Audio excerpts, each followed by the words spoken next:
大家好，我是鹏鹏。苹果有很多人都喜欢吃，而现在一年四季都能吃到它，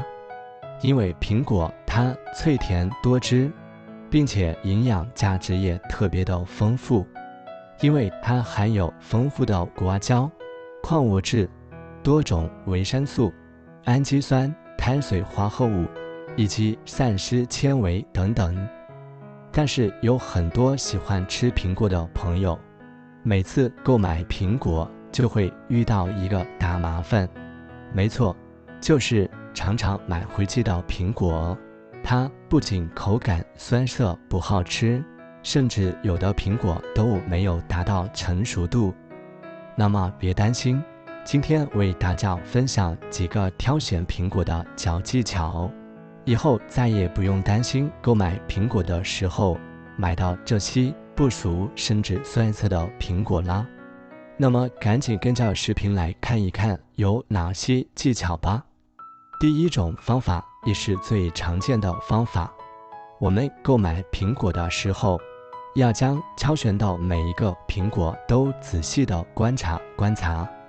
看一看苹果表面有没有坏的或者是撞伤的苹果，因为坏掉或者撞伤的苹果，它不仅口感会变差，而且在家里面的存放时间也会大大的缩短。因此以后我们挑选苹果的时候，一定要购买没有任何创伤或者坏掉的苹果哟。这个方法也是大多数人来使用挑选苹果的方法。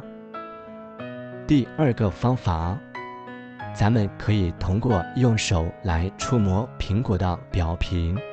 这样可以防止我们在购买苹果的时候买到表面打蜡的苹果。如果苹果表面摸起来特别的光滑，说明这个苹果它有可能是打了蜡的，而如果摸起来黏黏的，也有可能是打了蜡的。而苹果表面如果摸出来它有一点点粗糙感，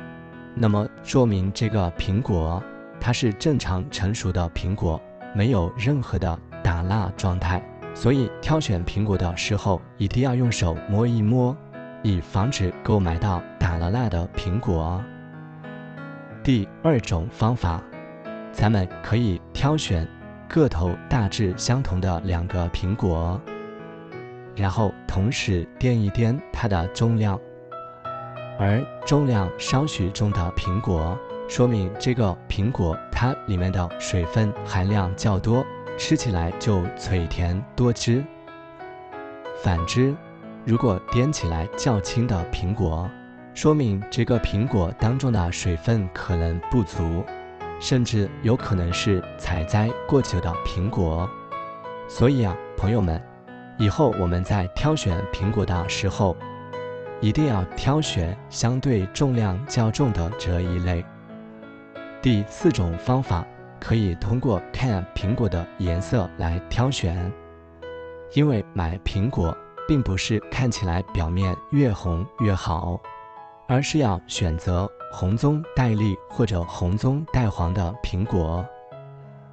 因为像这样的苹果，红的地方它是经过光线照射的，而绿的地方是光线没有照射到的，说明这个苹果它是自然成熟，并没有打过任何的催红剂。而自然成熟的苹果吃起来口感脆甜多汁。所以朋友们，以后在购买苹果的时候，千万不要只顾着看外表好看就购买了。第四种方法，购买的时候可以通过看苹果的果季来挑选。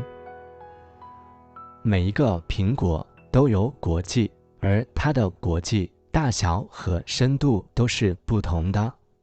而我们在挑选苹果的时候，像这种果季比较浅又比较小的，建议挑选；而像这种果季又大又深的这种苹果，它口感脆甜多汁，而成熟度也够，据说这样的苹果它是母苹果，口感会更好。所以以后在挑选苹果的时候，尽量挑选苹果果际又大又深的苹果，而果际又小又浅的苹果，一般情况下口感都不是特别甜。说苹果也分公母，在挑选的时候，应该挑选这种果际又大又深的母苹果。第5种方法，咱们可以看果蒂，也就是苹果瓣。在挑选苹果的时候，我们可以用手将果蒂给它掰断。而如果你看见果蒂，它是处于枯黄、没有水分的情况下，那么就说明这个苹果可能已经被采摘下来时间特别长了，说明它已经不新鲜了。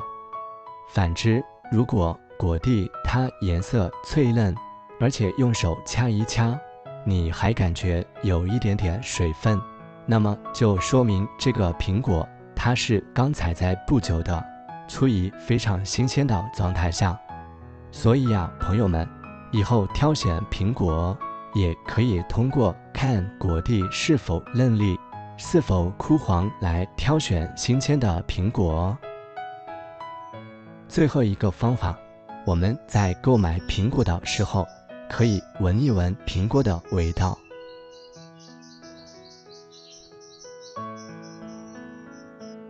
无论是苹果、梨子、香蕉或者其他水果，都会散发出浓浓的果香味儿。反之，如果你闻不到果香味儿，那么说明这个水果它已经采摘下了很久。而如果有腐烂味儿，那么这个水果它就快腐烂的了。所以我们购买的时候可以来闻一闻香味。朋友们，如果你也喜欢吃苹果，那么以后在购买苹果的时候，只需要用上以上几个技巧，再也不用担心购买不到脆甜多汁的苹果了。如果你觉得这些挑选苹果的方法对你有所帮助的话，那么就请给我点个赞吧，你的每一个点赞都是对我最大的支持和鼓励，谢谢。你也可以把这些挑选苹果的技巧分享给身边喜欢吃苹果的亲人朋友们。当然呢，如果你们还有更多挑选苹果的技巧，也可以在下方评论区分享出来，希望可以帮助到更多喜欢吃苹果的朋友们。